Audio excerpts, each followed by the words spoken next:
This tutorial we're going to cover how to add new products that are part of Toad. And you'll come into the main form under Add Edit Products to open up this form here. And you can see there's a little section here for Toad. So let's say you want to add a new product that's not in the database and it's part of Toad. So let's just take maybe a company like Yale. And maybe we want to add a new lock. Because you see in this drop down for parts, we don't have any products loaded yet. So we either need to check this box here to show all, or else we select what category we want to add this item to, which you're going to need anyway if you're going to be adding a new item.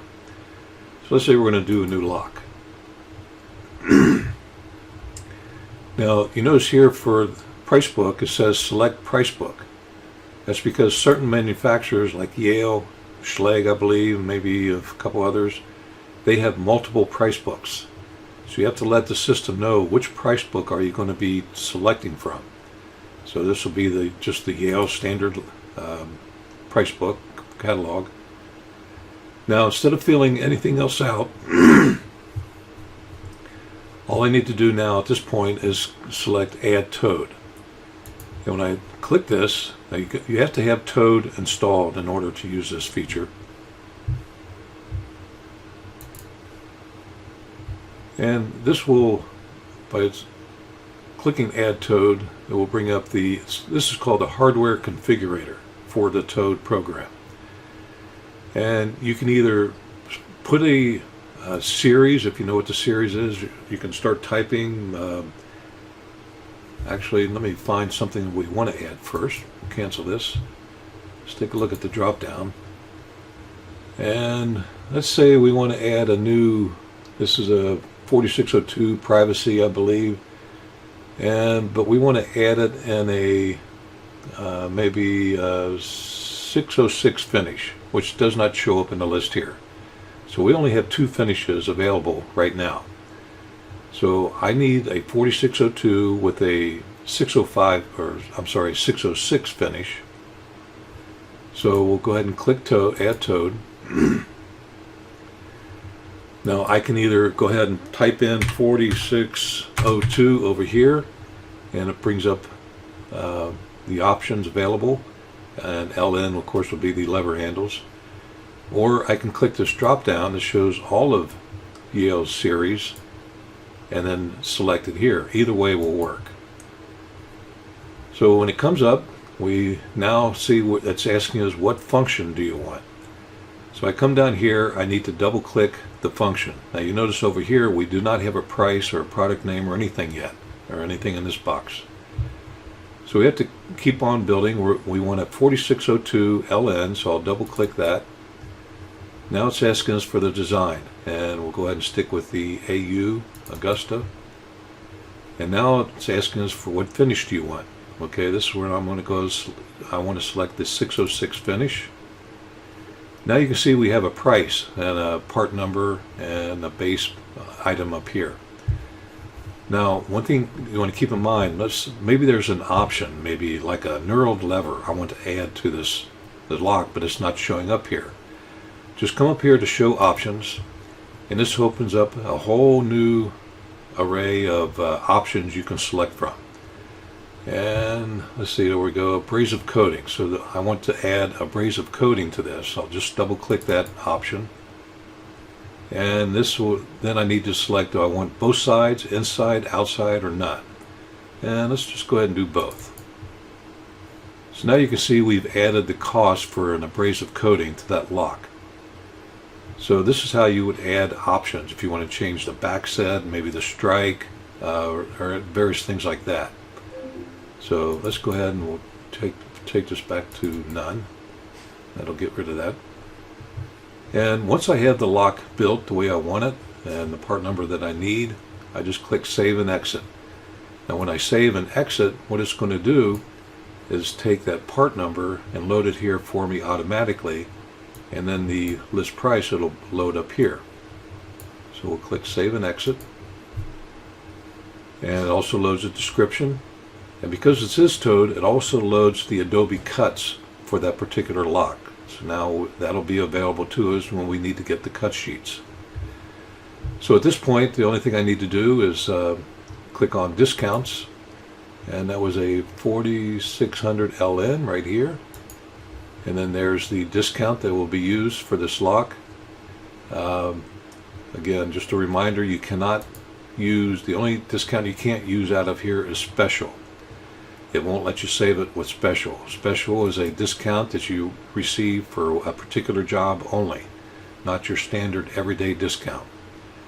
So make sure that's what you select up here. And of course, this is the net ad for, if there was a net ad from Yale for this lock for any kind of option or something, Toad would automatically fill this in for you, so it's not anything you have to really worry about. If there is a surcharge, you can do a surcharge here. If it's just for this lock, you would type in whatever the percentage would be, and when you tab out of here, it automatically calculates that cost and then adds it to the total cost. Or again, surcharges are typically controlled over here under Administration, Manage Surcharges, where you can update surcharges for a particular vendor, for a category, or all the items or whatever. But that's in a different tutorial.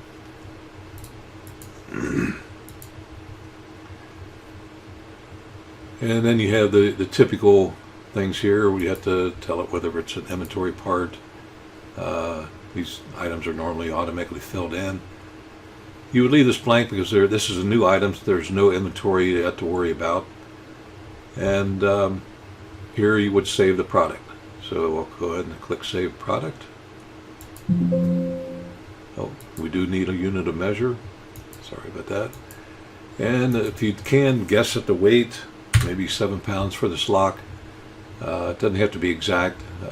Portal Pro, when you're creating estimates or sales orders, will generate a total weight for you, so you can get estimated shipping charges for to ship a project out to a job site. Okay, then all the other fields we covered in the another tutorial, the non-inventory. If this is an item that is not part of inventory, in other words, something you can't put on a shelf like a labor charge or something like that, check non-inventory and it will not be counted as inventory. Or if it has components, you would do that if you're adding a door, let's say a frame, where you can add the components necessary, like on a 3-sided frame. 3070 5 3/4 right hand is made up of a head, a hinge jamb, and a strike jamb. So those 3 components are typically used for inventory purposes. But of course this does not have components, so we'll leave that unchecked. And then once we're satisfied with it, if you need to, sometimes you have to watch this description. Toad will cause us to have repeat things like you may see grade 2 cylindrical lock in another part of this description. Well, you can delete that if you like, or you can add to this. Maybe the description doesn't tell us that this is a privacy bedroom or bath, so you can type that in to give you a better description of this lock. So once you're satisfied, just click Save Product.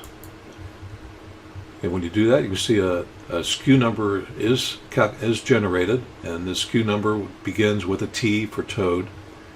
If this is an item not for Toad, it will begin with an N.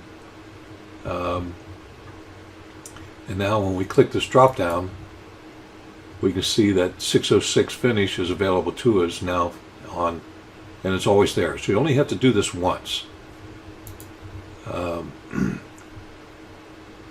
Now the other thing to talk about with is if you're adding, let's say, a frame with components, you'll want to add all the components for that frame first, so that when you come in, you check this box and you go over to this form to have components, you want to make sure those components are available so you can add them for this lock or for this frame.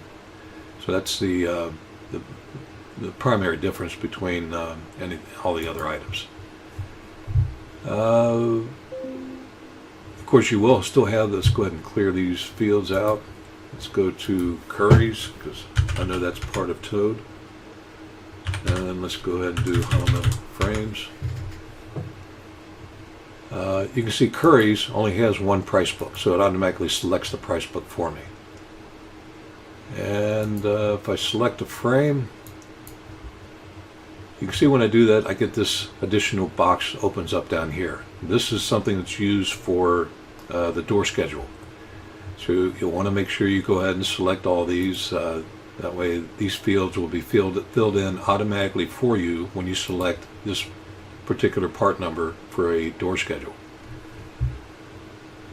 So that should pretty well cover it. Let me cover this here about updating Toad. There are instances where the Toad is called an XML file. It's something that's handled in the background. Sometimes that'll be changed by Toad. And for whatever reason, when you're in a sales order or an estimate, you'll get some kind of a message that can't be found. Well, if it was part of Toad, just come back in here, pull up this item, and then click up Update Toad. Now, when I click Update Toad, it's going to open the hardware configurator, and I can rebuild this part number and then save it. Now, I can also tell Portal Pro that when I rebuild this part number, to keep the existing part number or keep the existing description that you see here now. So in other words, that will not be changed. If you want the part number to be updated, then leave this unchecked if the part number is going to change. And that's how you would use this Update Toad button for working with Toad. So other than that, this should pretty well cover everything. If you have any additional questions or concerns on using this form, please call our office or email. We'd be more than happy to help you out. Thanks again. Have a great day.